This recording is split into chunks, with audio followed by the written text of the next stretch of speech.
All right, we are live on our new format here on through StreamYard, and this is probably going to be the new format we use. Pretty cool little concept here. Reduces a lot of the background noise, and overall, it just seems to be a better product. So we're excited to be on here. We're going to let the audience grow for a minute. We should be on live on Facebook, YouTube, and Twitter right now. So hopefully you're joining us on one of those formats. We are the Dose Leprechauns, and this is our 9th season doing our podcast. So pretty cool. Pretty excited about that.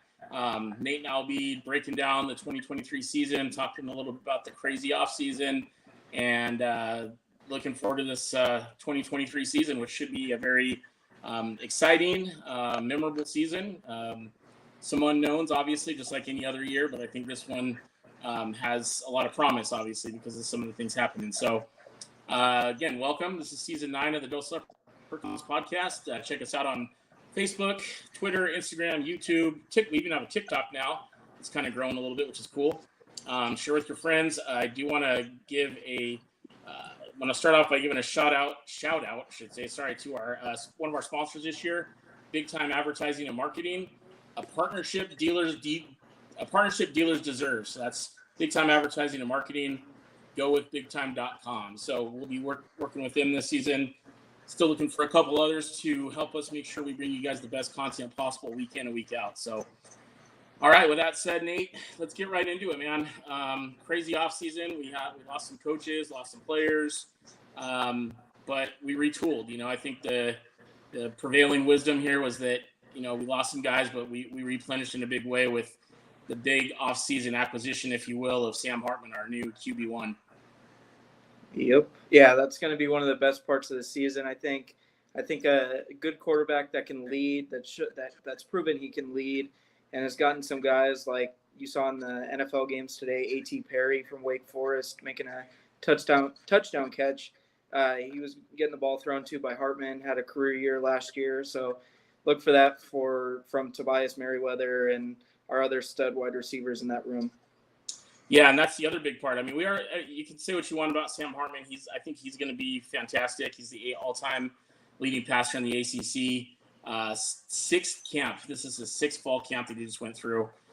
So it's pretty cool to have that kind of leadership. But you mentioned the receivers. So, you know, last year, I think, all due respect to guys like Braden Lindsey and some of those others, we have a really dynamic receiver room this year.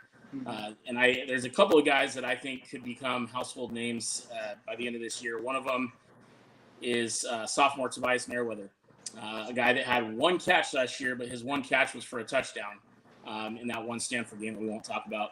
But, you know, Tobias Merriweather and then the freshmen. So I like to call them the Three Amigos, the new Three Amigos, because obviously Irish fans know we've already had a group of Three Amigos. But Jaden Greathouse, Rico Flores, and Braylon James are going to be some guys that are going to absolutely light it up for us this year. Nate, is there one guy out of that group, especially the three freshmen, that you think are going to just really emerge this year? I think at the beginning of the offseason, me, you, and almost everyone else said Rico Flores, and I'm sticking with that pick, especially with what he's shown in camp. I've heard that he's already a leader as a freshman, and he's making highlight plays that you've seen online. And I feel like those highlight plays that you've only seen online are going to translate when you see him on TV and when they're in these big games against Ohio State and Clemson and all the other big games that Notre Dame scheduled that other teams are too scared not to schedule. Yeah, Rico has been fantastic. Shout out to Shiska Bradford, one of our buddies that we tailgate with quite a bit in the Stanford game, and just a really great dude. That's Rico's uncle, and he told me about 3 years ago, he said, hey, watch out for my nephew. His name's Rico Flores. He's going to be a guy the Irish will look at some point. And then sure enough, he signed to pursue his education and athletic future here at Notre Dame, and he's been awesome. I've heard the same things, that he's a leader amongst some of these young kids that are on campus. He's making some highlight reel plays, and that he's just a really hard worker. That's one of the things that I've heard a lot about Rico, is that he just works really, really hard, but he's also talented and has some good skills. So we're in a really good place, I think, in our wide receiver room. The name that you hear a lot that I think people were the most excited about after the spring game was probably Jaden Greathouse he obviously made a lot of good plays in the spring game, and I think people are excited to see him. I think you'll see a lot of Rico and Jaden Greathouse. Braylon, probably not as much, but I think obviously he's going to get some reps. I think all these guys at the wide receiver position will get some reps. It's just a matter of how many. And when we're talking about the amount of footballs to go around, I think, Jaden and Rico will have the most. But, we have two other guys coming back at that receiver position, not to mention Tobias, that I think are going to be some impact players. One of them being a guy that made some pretty crucial catches last year, and that's Jaden Thomas. Yep. Yeah. He's another one of those leaders in the receiver room. Yeah, it just adds some more depth into that receiving room. I just think it's going to be huge this season when you add on some of those young guys, but you have the leadership of Jaden Thomas, and you have the leadership of Tobias even as a sophomore. Mm-hmm. Dion Colsey coming back. He'll be a junior this year. He's a guy that can make some plays. He's been hurt quite a bit, but I think now's his opportunity to get in there and really prove himself. At the receiver position, you talk about some of those key guys, but then you can't even forget about the fact that we've been calling this for a long time, but Chris Tyree now is going to be in the slot, which I think is going to be just a really great weapon for Jared Parker to use in this offense.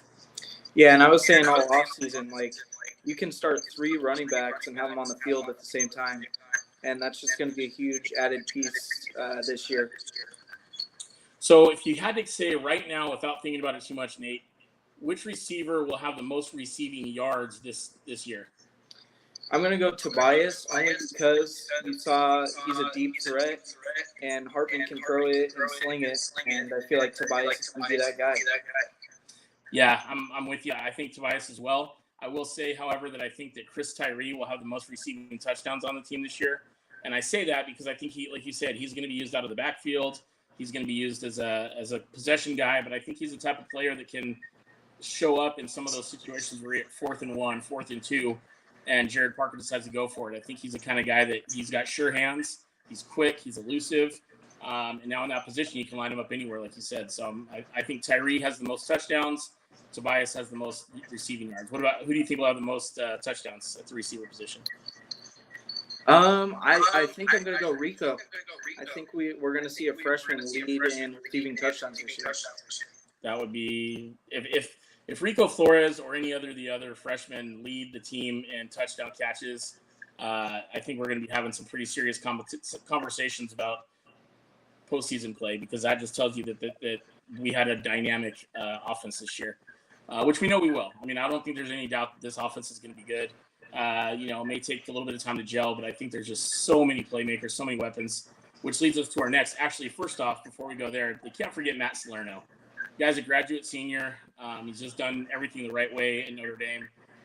By all accounts, just an incredible student athlete and great leader on the team.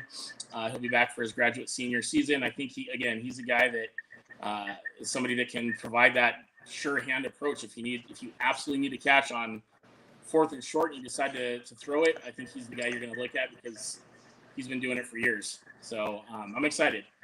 Okay, let's move on to the running back room, which even with the loss of one of my favorite players, Logan Diggs, even with that loss, I still put this running back room up against just about any running back room in the country. I know that's a big statement, but, I think the depth chart that we've kind of seen thrown around a little bit is obviously the train. Choo-choo, get on board, baby. Audric Estime, 6 foot, 233-pound junior running back who was burst onto the scene last year. This year, I think he really establishes himself as one of the best running backs in the game.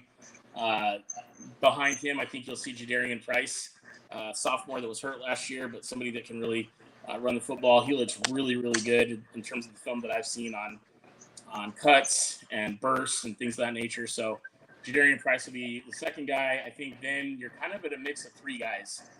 You've got a guy like Devin Ford, who's a transfer, who he gives you a little bit of experience. He's not the fastest guy, but he'll take care of the football. Then you got Jerron Payne or Jeremiah Love, the freshman, who, if you guys haven't seen tape on Jeremiah Love at practice yet, you got to check it out. The guy is just an absolute missile. So get him some reps, start getting him comfortable with football. But I think you're going to see a lot of Jeremiah Love this year. That's my prediction. Nate, running back room, who takes the kind of second role in that room, in your opinion? Who's going to be the second guy behind Audrich? That's really hard. I feel like there's going to be two guys that are going to be right behind Audrich. But I think all guys are going to be getting reps every single drive. Yeah. And I feel like they're going to mix it up, so teams are going to get confused by who's going to be running on second down or third down or whatever it is. But just to kind of confuse teams so we're not so stationary. Sure. Yeah, no, I think you're right. And I personally think it'll be a lot of Audrich Estimate, a lot of Jadarian Price. And I really do feel like Jeremiah Love will really push to get on the field. So I think we'll see a lot of him as well. Tight end, obviously, we're replacing one of the greatest to ever play at Notre Dame. Not just at tight end, but really at any position. The incomparable Michael Mayer. You've got Mitchell Evans. Looks like he's going to be tight end one, if you really can call it a tight end one. I mean, Notre Dame has so many different tight end sets that you can see three guys in there at one time. It just depends. But I think Mitchell Evans will probably be technically tight end one. Obviously, he's a guy that played a lot last year. Mitchell Palooza has got some trick plays in there with him. He's 6'5", 251 pounds, so he's kind of your prototypical tight end size. He's a junior. He's got some experience. He can catch the ball, too, when he's given that opportunity. So Mitchell Evans will be the tight end one. Then you get into a little bit of an interesting competition between some guys that haven't really seen too much of the field yet and some younger guys. Holden Stays, who you saw in the South Carolina game last year, saw a little bit in the spring game, and then Eli Reardon, who I'm really excited to see. He was hurt last year. I think he's a guy that will play a lot this year. Then behind him, you've got a freshman in Cooper Flanagan, and then you've got kind of a fullback tight end mix, kind of an H-back Davis Sherwood, and then of course we got the bad news yesterday that Kevin Bauman once again will be out for the year with I believe it was either a torn or a ruptured ACL. So big prayers up to Kevin Bauman. This guy's had some really horrible luck with his injury situation. Nate, tight end room, who emerges on the scene to really solidify the whole tight end university thing? I think Mitchell Evans is going to have a breakout year. I think we're going to stray away from some of the more trick plays because we saw on like 4th and 2, 4th and 3, that play just doesn't work. And teams caught on at the end of the season. But if we can get him in the passing game, then I feel like he's going to make a pretty big impact. Okay. How do you feel about Holden Stays? I know we've talked a lot about him offline. How do you think he'll do? I think he'll do well. I think he's going to get in there I feel like he's going to be a guy that gets in there, gets some reps, learns from some of the older guys, and then kind of takes over next year and the rest of the time at Notre Dame. Cool. Yeah, no, I think you're right. I like the answers there. That's good stuff. So moving away from tight ends, I think we're going to be fine there. Then you get into our offensive line, who there is probably one of the bigger competitions, if you will, happening at the right guard position, which is really, really, really exciting for me because I think competition breeds results. I know I don't like to talk about USC, but back in the day when Pete Carroll was there, one of the things was your job is never safe. Obviously, I'm sure Reggie Bush and Matt Leinart, guys like that, but on the offensive line, defensive line, they would have competitions just about every week for practice to see who would start, who would play more, things like that. So with that, let's start with the right guard position. Right now, it appears to be a competition between our good buddy and one of my favorite recruits we've had in a while, Rocco Spindler, and Andrew Kristofic, who are both guys that can really play, can really impose their will, and I think are guys that are athletic enough to play that position. So I'll say I am pulling for it to be Rocco Spindler. Nate, how about you? I think I'm also going to go with Rocco. I think he showed his commitment to Notre Dame by not transferring when the spot wasn't just given to him, when the spot opened. And it's shown him that Notre Dame, you've got to compete. And if he competes and wins the job, then I believe he's the right guy for the job. Yeah, I think you're right. And nothing against Andrew Kristofic. He's a stud, too. Rocco this year, if you guys weren't paying attention he came into camp absolutely shredded. The dude must have been on like a, protein-only offseason plan because the guy is looking absolutely phenomenal. Quicker. I've heard that he's a lot quicker. And you're going to hear a word said quite a bit here on this show today but I've heard it repeated in camp and I've seen it on film, and that's violent. A lot of these guys on the offensive defensive line are violent off the ball. They're playing violently. They're playing with some ferocity. And Rocco's one of the guys that you hear a lot about that with, which is not surprising because he's kind of got that chip on his shoulder. And you love that in an offensive lineman, especially a guard. So pretty fun stuff with that competition. It'll be interesting to see if they mix in any other guys there because, you've got Kristofik, as I mentioned, who I think can play. Nobody's job is probably safe. On the other side of the guard position, you've got another competition, maybe not as competitive in terms of, hey, it could go either way, but you've got Pat Coogan. He's a junior, who I think could be somebody that'll get that nod, or you also have Billy Scaruth, who's only a sophomore, but is a massive, massive monster. He's 6'5", 311 pounds. I mean, the guy's huge, and he's been playing really well. He's been fast. He's been making all the plays, understanding his assignment. So left guard, who you got, Nate? Billy Scaruth or Pat Coogan? I'm going to go Pat Coogan, but I think no matter what, we're going to hear a true answer from Coach Freeman in the next week or so. He said he was going to sit down with the O-line coach and the rest of the offense and see who really has done the best at practice. So I believe they're going to make the right decision for that, and they're going to stick to their guns unless something impactful happens. But it's a good thing that we have two guards that are capable of starting, and just in case one of them, if they unfortunately do go down with an injury. And, the other thing that we didn't really mention is that Coach Heasted, one of the best offensive line coaches in the history of Notre Dame football, really, he moved on. He retired. So new coach will be Coach Rudolph, who is what I've seen so far is a very different personality. But I think he's somebody that has done a really great job with this team already. And, I think he's really got them ready to go. There's a reason that Notre Dame it's constantly listed amongst the best offensive lines in the country. So obviously they have the players, but the coaching's been good too. Moving on to let's start at the left tackle position. That one is not really much to talk about because we've got the all-world left tackle out there, Joe Alt.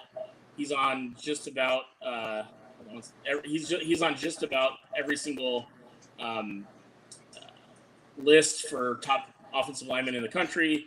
He's an award winner for the best player in the country. It's really pretty cool to see.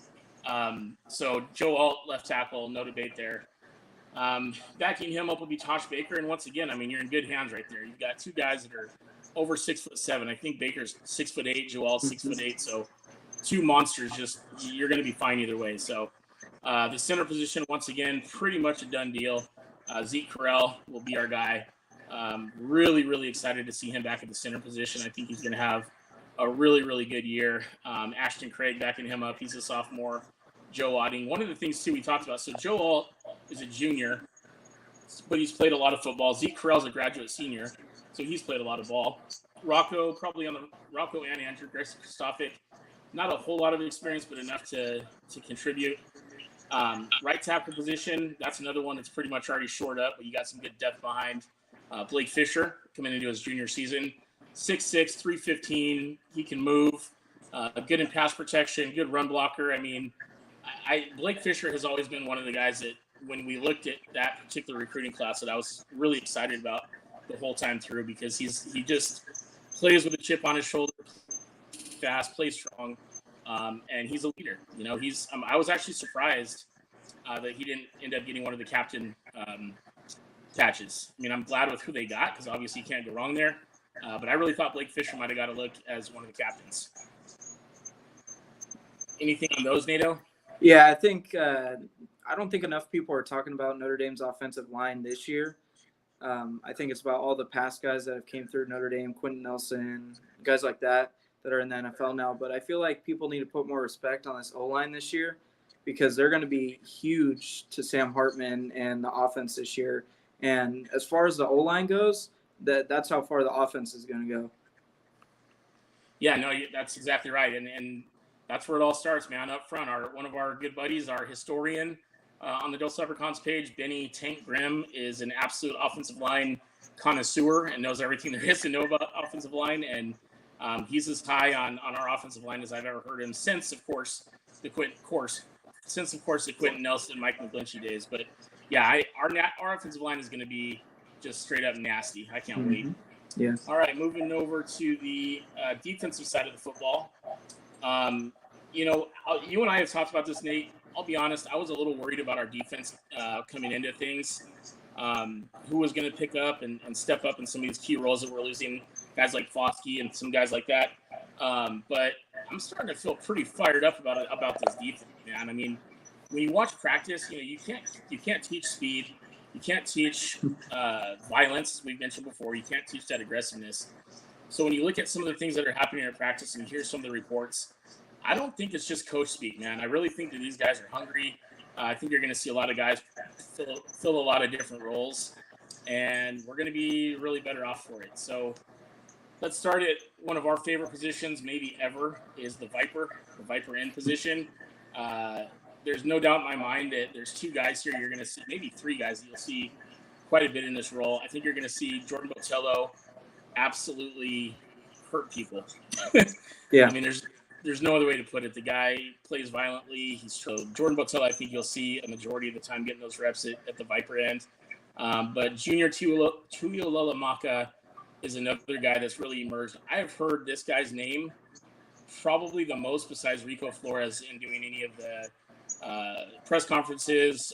Coach Golden talking about him at length, at nauseum.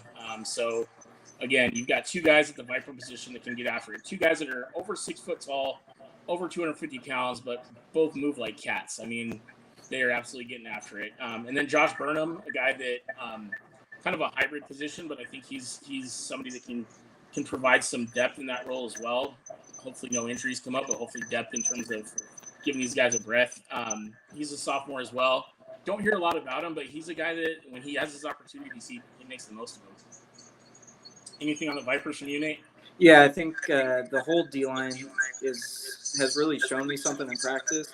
I was pretty worried going into the last 2 or 3 months, but I feel like the competition in practice has really upped my confidence in the D-line.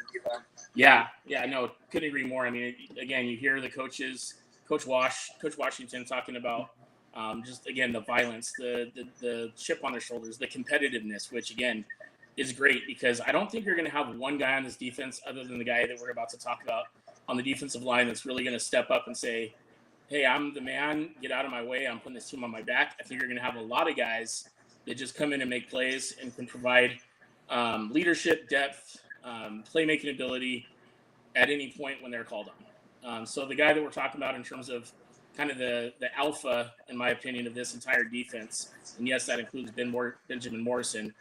My alpha on this entire defense is Riley Mills. Riley is a guy that even last year made a lot of really great plays. Comes in and just is explosive off the line. If you go back and look at his film, he's blowing guys off the line. He's not having to finesse anybody. He's a guy that just comes in and blows guys off the line and makes plays. With that said, he's come into camp a lot leaner. I think last year he was over 310, so around like 311, 312. He's down to, I think, 295, 296 range. So he's quicker, still uses his hands really well if he needs to. But he's a guy that can just get up under that pad level and blow guys off the line. So Riley Mills, man, he's going to have a big year, I'm telling you right now. Behind Riley Mills, you've got two other guys, again, who can come in and play with the best of them. You know, you've got Jason Onye, one of the Bash brothers, along with Gabe Rubio. That's going to be a T-shirt, by the way, print it. And then behind him, you've got Tyson Ford, who's a sophomore, but a guy that, I don't know if you saw the spring game, Tyson Ford had 3 or 4 plays that probably would have gone for sacks. Now, it was against the third-string offensive line, but that's still a guy that, you know, you didn't necessarily expect to, at this point in his career, have a huge impact, and I think he might. Nose guard position, you got 2 guys here that I think will be primarily your nose position. Number 1 will probably be Howard Cross. The third, you know, he's played a lot of football. He's a graduate senior, so he's a guy that can provide some leadership. But right behind him is our guy, man, Gabe Rubio, baby. Remember the name because Gabe got a lot of experience on the field last year in some very high impact situations. Played a lot against USC, played a lot against South Carolina, and played well. So excited to see what Howard Cross and Gabe Rubio do at that nose position. Anything at the nose spot, Nate, for you? that I'm going back to that D-line added so much speed in the offseason already, it looks like. And after the USC game, me and you were talking about, the lack of speed the D-line had against Caleb Williams because he, at points would just kind of take over the game. Right. And if the D-line can just get a little bit more speed, then he's not going to be able to do that when it comes out to stuff then. Yeah, no, you're right.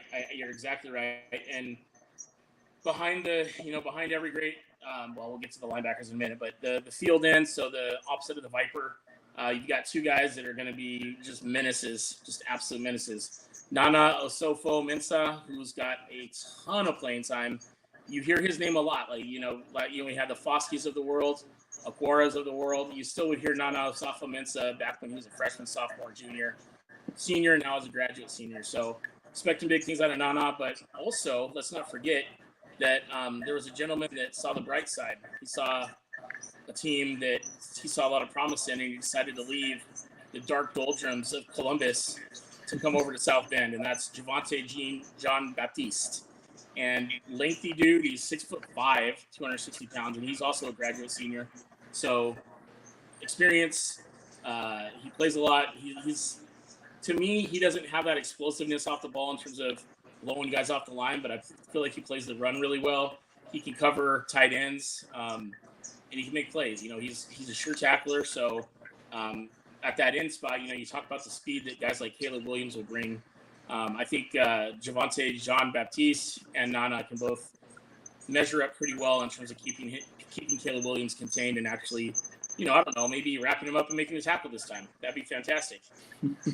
And behind every great D-line, you've got a group of linebackers that are going to have to get it done. And the biggest takeaway I have from this linebacker group is versatility.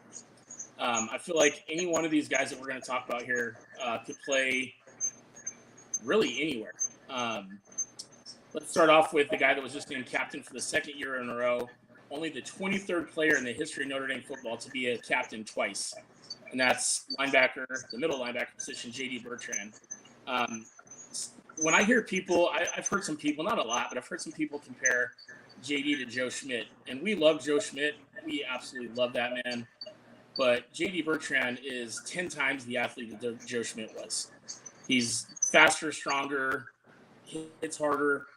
Joe Schmidt was the captain of that defense. He was the quarterback of the linebacker group, but he was unmatched physically on many occasions.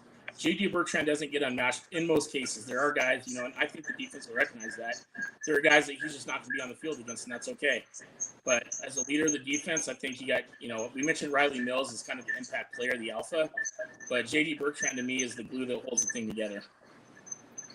Yeah, and like I said about some of the other positions, like linebacker brings more leadership, which you kind of need on this defense with some younger guys at corner, and even the D-line.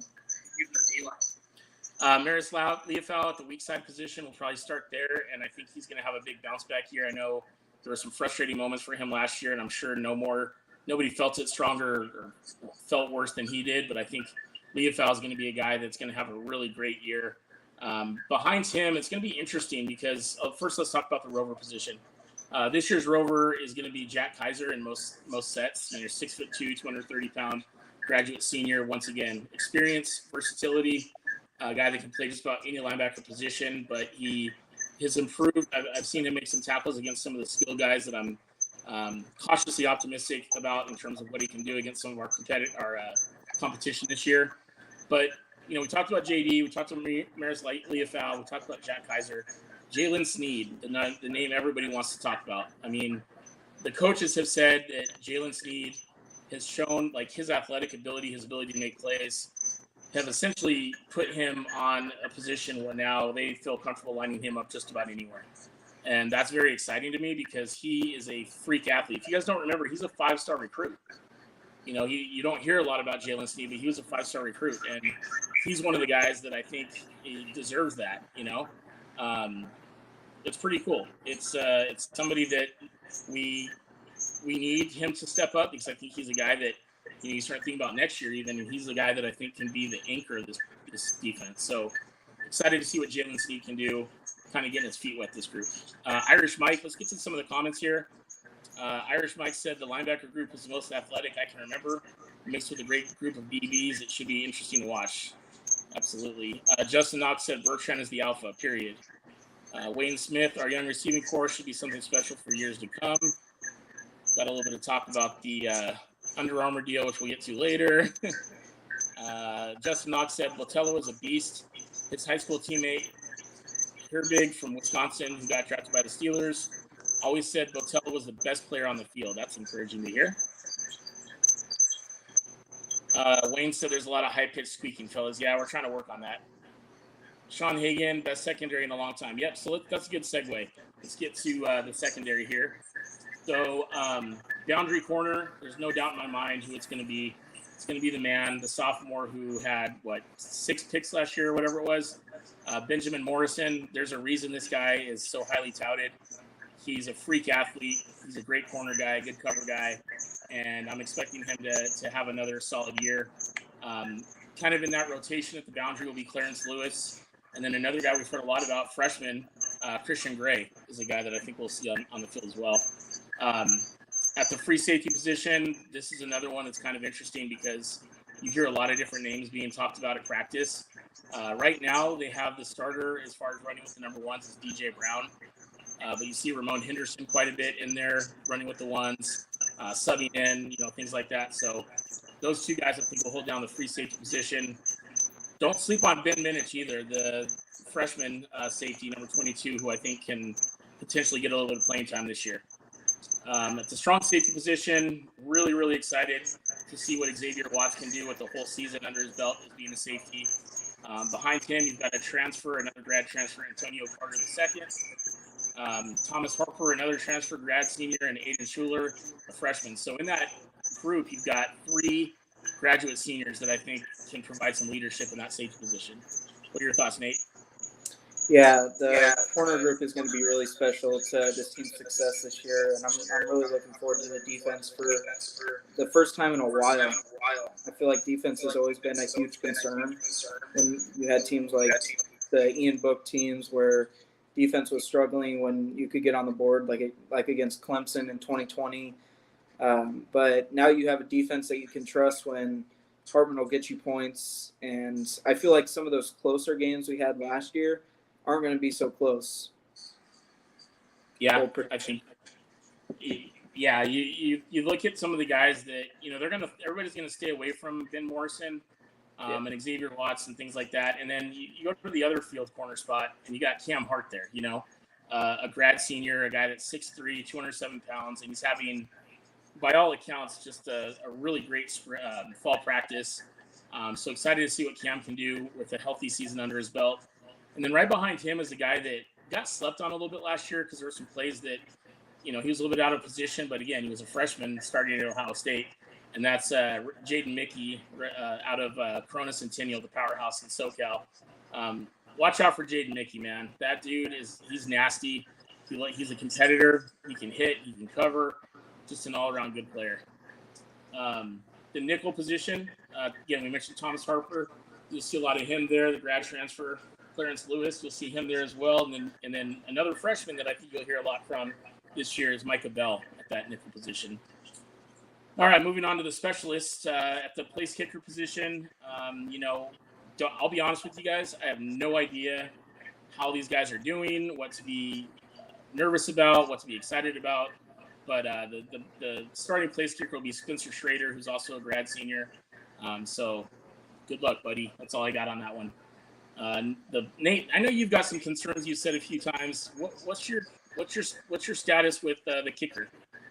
So I think I have a couple concerns for a couple reasons. One of them being it's a kicker and a punter that we don't know much or really anything about. And I think being a Charger fan and being a Brandon Staley fan, he likes to go for it a lot on 4th down because we have one of the best quarterbacks in the league. But anyways, with Notre Dame having one of the best quarterbacks in the country, there should be no reason we don't go for 4th downs in tough territory. Not having the best punter in the league or country, that we need to go for it. Or like if it's a 7-point game, we can't kick the field goal. We got to go for it and score. You know? So I feel like you're going to see more fourth down conversions, even fourth down attempts. We're going to convert, especially with Sam Hartman at the helm, under the helm. Sure. No, good points. The punting duties will go to sophomore Bryce McPherson. He's a boomstick, man. He can when he hits it, I'm going to go out on a limb and say something controversial, but I think he's going to be our best punter since Tyler Newsome. So I'm excited to see what Bryce can do his second year as the Notre Dame punter. Another one that we've heard kind of, who's going to play these different positions or whatnot, but kick and punt return as of right now, and I'm really hoping it stays this way. They've got Chris Tyree as the kickoff and punt return man, and then Matt Salerno will be back there with him for the punt returns.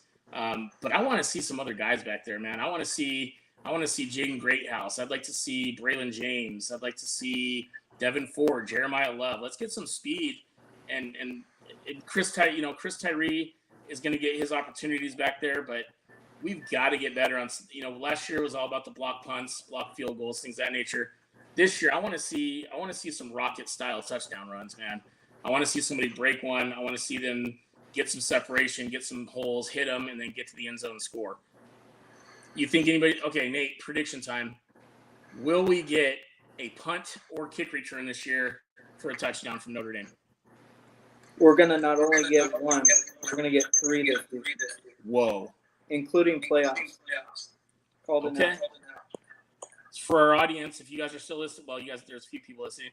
Will Notre Dame get a kick or punt return for a touchdown this year? What do you guys think? I'm going to put it in the notes here. Nate, tell me why you think we're going to get a couple.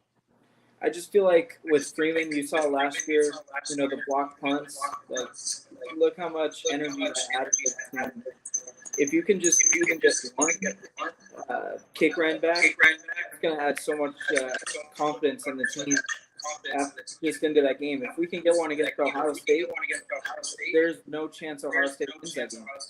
And I'll go on record of saying that, because once you have the momentum, it's incredibly hard to get back, and especially when you're at home. Yeah, no, totally. I would love to see that. I'm hoping you're right. We'll have to see how it plays out, but if we get 3 in a year, again, I think that's going to be another one of those things where it's like, okay, we had some sort of year, because I don't think we haven't had that many in a long time. And, we have a new special teams coach. So it'll be interesting. It'll be interesting to see how that goes. But I'm excited that you see Chris Tyree listed alone as the kick return and the punt return guy. Obviously, I'll probably have Salerno. But as Justin Knox is mentioning here in the comments, Micah Bell is another guy that should be considered. He runs a 10.4 in the 100-meter dash, which – for those of you that follow that kind of thing, is really fast. So Micah Bell back there with Tyree would be pretty cool to see. All right, so that is that. One other thing we want to talk about in terms of personnel and whatnot, but not on the field, is we talked about Coach Husted leaving. Obviously, the other big, if you want to call it big, loss. I think it depends on where you're at on this camp. But obviously, we lost offensive coordinator Tommy Rees, who went over to Alabama this last year. Mixed feelings from a lot of different people. I'm one who I could have gone either way. I think that Tommy Rees did some really good things, and then I think Tommy Rees got so stubborn that he would, fail to do other things. And we all know about the long delayed, handoffs and, calling a pass play on 4th and 1 and a run play on 3rd and 11, and, some of those fun Tommy Rees specials. So, Nate, are we losing or gaining the fact that Tommy Rees is now at Alabama? I think that's one of the brighter spots of this offseason that people aren't talking about. And how do you feel about Gerard? Go ahead. You just need to get rid of some of those guys, because Tommy Rees got very comfortable in Notre Dame, in my opinion. He, wasn't really trying anything new except for Mitch Palooza. I pretty much all faith in Tommy Rees after the Jane Thomas wide receiver sweep on 4th and 3. That was fun. Also, Mitch Palooza, 4th and 3. I mean, I don't know. I've never seen a play on 4th and 3. That's a new one. And those are kind of moves that impact games in the worst ways. That gave USC all kinds of momentum. And there's really nobody else to fall other than the OC when you call stuff like that. That just can't happen. So Justin Knox said, it's just an unknown. Parker has how many years at West Virginia? I think he only was the offensive coordinator for 1, maybe 2 years at West Virginia. I do like the fact that he does have some experience in that regard, but I'll tell you right now, the biggest plus, in my opinion, in terms of the coaching staff on the offensive side of the ball is the fact that now we have a dedicated quarterback coach. Now, I feel like you kind of have 2 quarterbacks coach because you got Sam Hartman, who obviously has experience in there as well, but Gino Godelli, as your one guy that can really focus on the quarterback so that Jared Parker can focus on calling plays is huge in my opinion. I've said this several times to several buddies. I think that having a dedicated OC and a dedicated QB coach is huge, and I can't commend Coach Freeman enough for making that happen and understanding that, hey, I need a guy to focus on the offense only, especially if it's a guy that people have some doubts about, or I might even have some doubts about. You can go back and forth on whether, he wanted Jared Parker or somebody else, insert name here, the Utah coach, whoever, whatever. I don't care. At the end of the day, I trust Coach Freeman to make the decisions he does. And whether you think that was Swarbrick's call or Freeman's call or a money issue or whatever, we're at where we're at. And Freeman has a lot of confidence in Jared Parker as well as Gino Godelli. So do I, Nate, thoughts on that? Yeah, I mean, I'm the same. We definitely have different opinions on the whole offensive signings past offseason, but all that's going to get thrown out the window when we took that first snap against Navy. We're not all going to be thinking about that. No one is. I mean, if things go wrong, God forbid, then maybe. But I mean, now it's just all because we're bored. We're just bored talking about waiting for Notre Dame football. So we just got to bring up stuff that really won't matter here in a few weeks. That's right.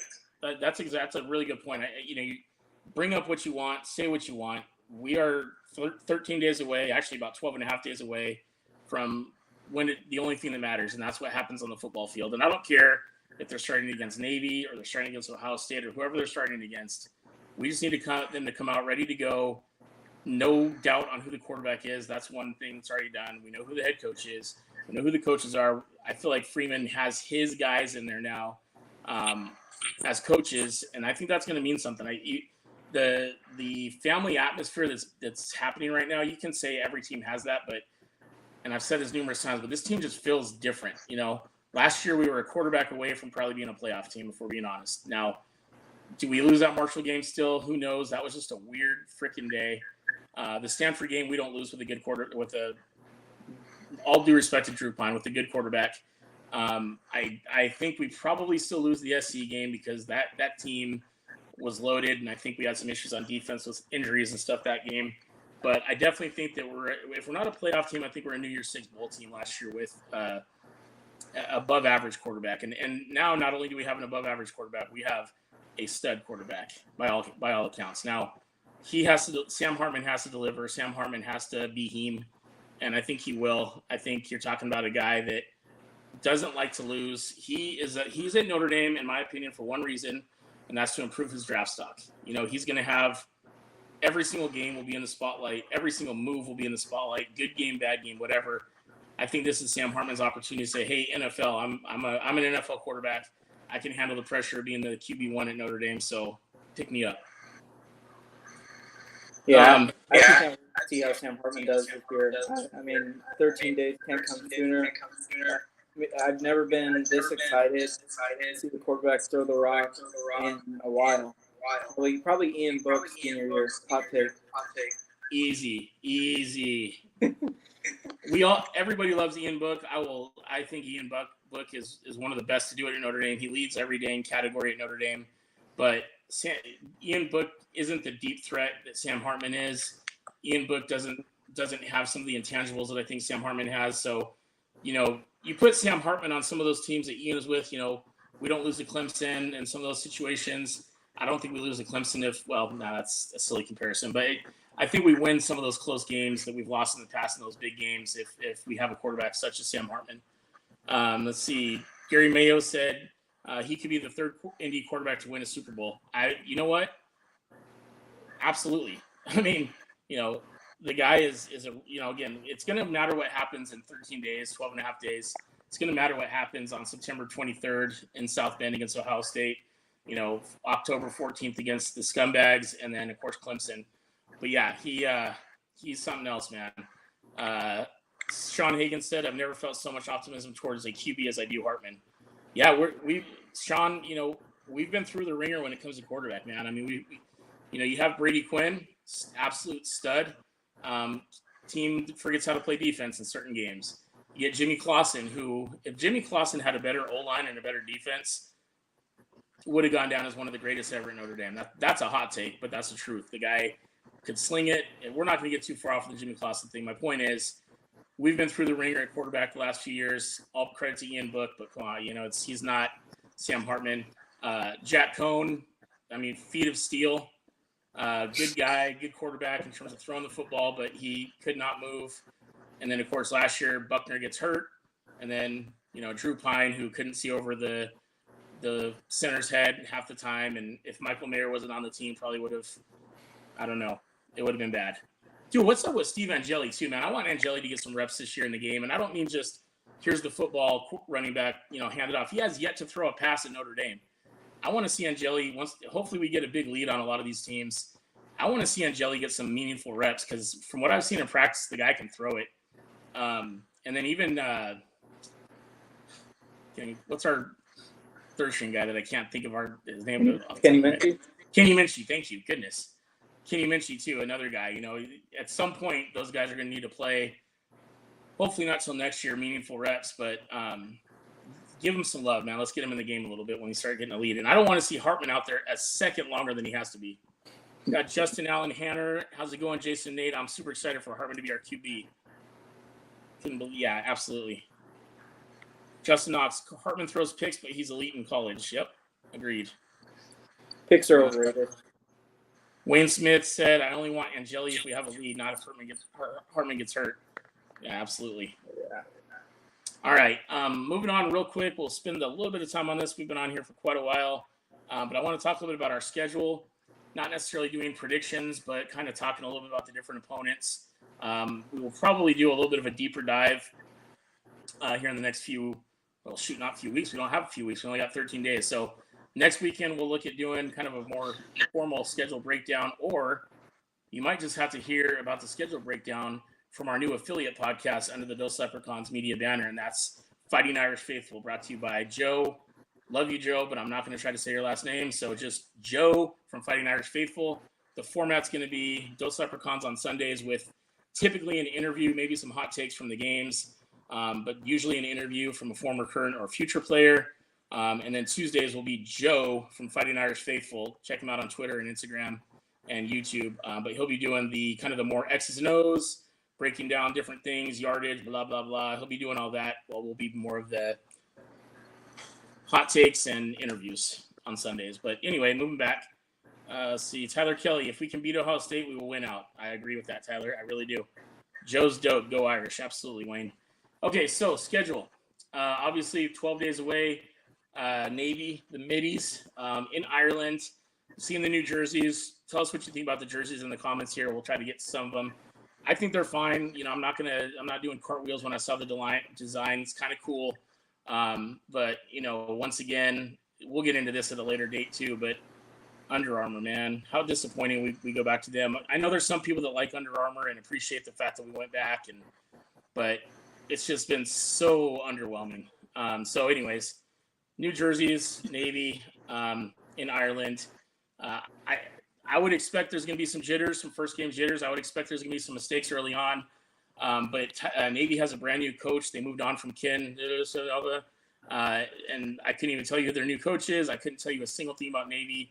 We'll let Joe from Fighting Irish Faithful break that down and talk more about who their game records might be. I don't think there's going to be a lot of them against our team. Then the home opener against Tennessee State. Eddie George led Tennessee State Tigers. Again, it's, don't get caught in, hey, this is an easy opponent, because everybody comes to Notre Dame and South Bend to try to ruin our season, as we saw last year with a certain game that occurred with a certain team from West Virginia. Let's see, bring back Adidas. Yeah, it's not going to happen. UA, no, said Gary Mayo. Yep, can agree. And then Justin Knox said, can't turn down that cash. Well, you're right. You're not wrong there. Then after that, we stay at home for 2 more games. September 16th against the Central Michigan Chippewas. That'll be an 11:30 a.m. kick at home again. The game, the August 26th matchup, the Week 0 game against Navy is an 11:30 kick for the West Coast. So I guess that 2:30 for the East Coast. I was a little confused on the time, but I got it clarified. So the 16th against the Chippewas from Central Michigan. Then the big one, maybe the biggest game in South Bend in 20, 30 years. Ohio State coming to town, baby. They got a freshman quarterback, but they still have an elite defense, and they have an elite wide receiver. Probably heard of him, Marvin Harrison Jr. Guy is an flat-out filthy stud.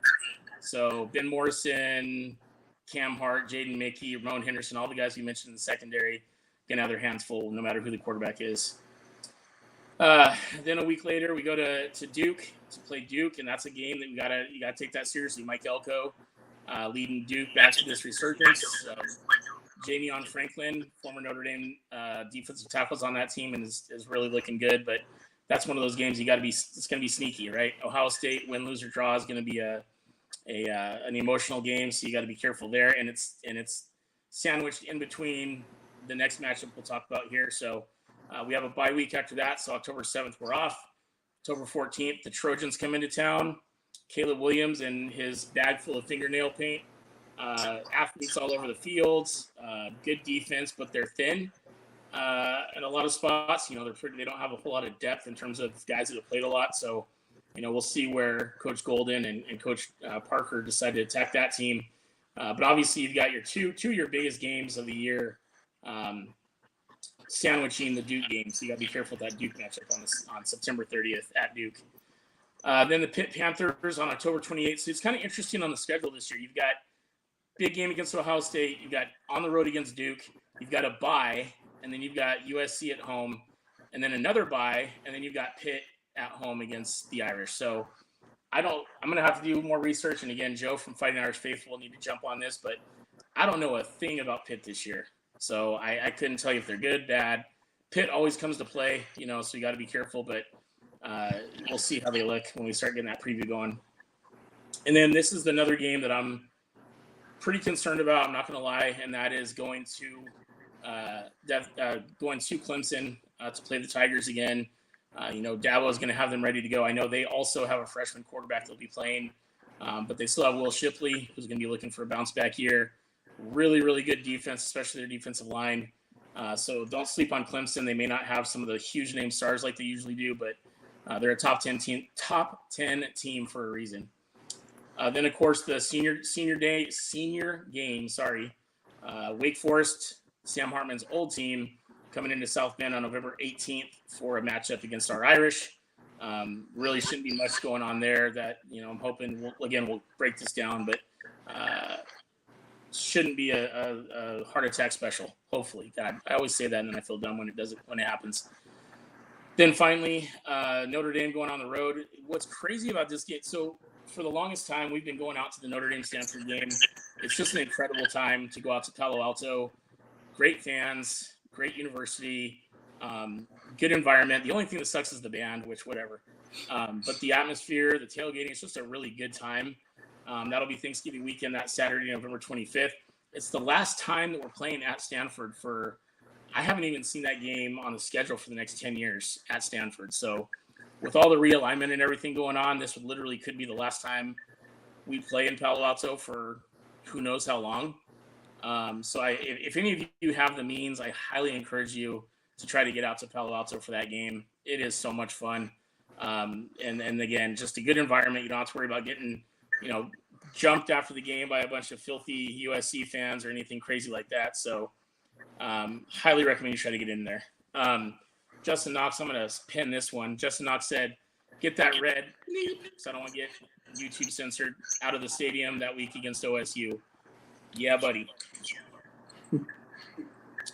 Nate, what do you got on the schedule? What are your thoughts? We don't want to do a record prediction necessarily, but how you feeling about things? One game I forgot that I don't know how I missed it, but North Carolina State and Louisville, which I don't even see on here for some reason, but we also play at North Carolina State and at Louisville. Go ahead, Nate. Yeah, there's a couple games I'm not going to lie I'm a bit concerned about. And I think there's a couple games that people aren't concerned about that they should be. Sure. Louisville is the one I'm kind of concerned with. It feels like one of those teams that, I don't know, just has Hartman's number just in his whole career. But I hope he can turn the corner. I'm nervous for that one. The odd thing is I'm not too concerned with Ohio State. I might have to see a couple games first to then get concerned. But I kind of have the same feeling, knock on wood, that I did going into the USC game last year. I think they're a little overhyped. And I really think we dominate USC at home this year. Wow, that's a big statement right there. Mm-hmm. That I would say in order of games I'm most concerned about, it goes in this order: USC at home against USC, at home against on the road against Clemson, and then at home against Ohio State. I think that they're going to have so much fire and rage coming out for that Ohio State game to try to get that one back. Mm-hmm. There's going to be no matter say it however you want. There's going to be a lot of Ohio State fans there. I'm thinking right now it's probably going to be about I think it may be like legitimately 50-50. I do know that they travel well and people are worried about it being a sea of red. I think we're doing pretty good in terms of matching that thing up with a lot of green in that stadium, but we've got to make sure that those guys don't feel comfortable there, because if it's a hostile environment against the Irish, before the ball's even snapped or kicked, it's going to be embarrassing. So we got to make sure that we keep that thing green. Me and Nate will be there. Can't wait. So we'll be doing our part, dressed in all green, and hopefully intimidating we're not trying to intimidate anybody. We just want to win. So, anyways, let us know in the comments what games you guys are coming to. We'd love to meet up with you guys. We mentioned a couple of announcements that we wanted to talk about here on the show before we jump off. Hold on 1 second. Let's see. Justin Knox, USC, OSU, and Clemson. I got that mostly the same, only because USC has the best player in the country. That is true, even though I don't want to admit it, because I think he's kind of I don't think real highly of him. It's funny, when we got an opportunity to go to the Elite 11 finals out in SoCal, they brought back a lot of the old guys, and Caleb Williams was one of them, and he's out there at the 50-yard line launching the ball to the exact point of the field goal uprights and all that kind of stuff. And I thought for a minute that, okay, this guy's not too bad. He was good with the kids. He was kind of giving me crap because I had all my Notre Dame stuff on or whatever. But then he started saying some stuff afterwards, and, he was kind of chirping at CJ Carr a little bit and things like that. So, yeah, he can kiss my butt, quite frankly. And I really hope that he finds his way to the Notre Dame turf numerous times in that game. Keep him on his back, keep him off assignment, keep him off rhythm will be huge. But yeah, it's gonna be fun, man. I'm looking forward to every season, whether I'm excited for this team or not. But this year with Hartman and some of the new yet returning guys, it's just gonna be a lot of fun. But anyways, the announcement we want to talk about real quick. So every single home game, thanks to our boy Dan the man, the tailgate man, Dan Morrow, we will have a Dos Leprechauns hosted tailgate. It'll be in the stadium lot. And we really want to see a lot of you out there. Just want to make sure that people are coming in are all good vibes and, not trying to come in and just take all the food and drinks and then take off. We want people that want to be there to hang, to talk, to celebrate, to get excited for the game. But yeah, look for more details on that as we get closer to the season. But yeah, it'll be every single home game. And of course, the Stanford game will be out there tailgating as well. And again, I want to thank our sponsor for the tailgates. Big Time Advertising and Marketing, a partnership dealers deserve. You can find out more about them at gowithbigtime.com. We'll put the information on our site so you can check them out if you're having any advertising needs, especially in the auto industry. But Nate, you got any final comments before we jump off? I just want to put the word out there that Caleb Williams is one of the most overrated football players of all time. I'll leave it at that. That is a very big statement, because as much as I wish that was the case, I do think he is one of the most talented quarterbacks I've seen. But I'm hoping that this year we will be able to put him on his butt and he won't be able to pick us apart like he did last year.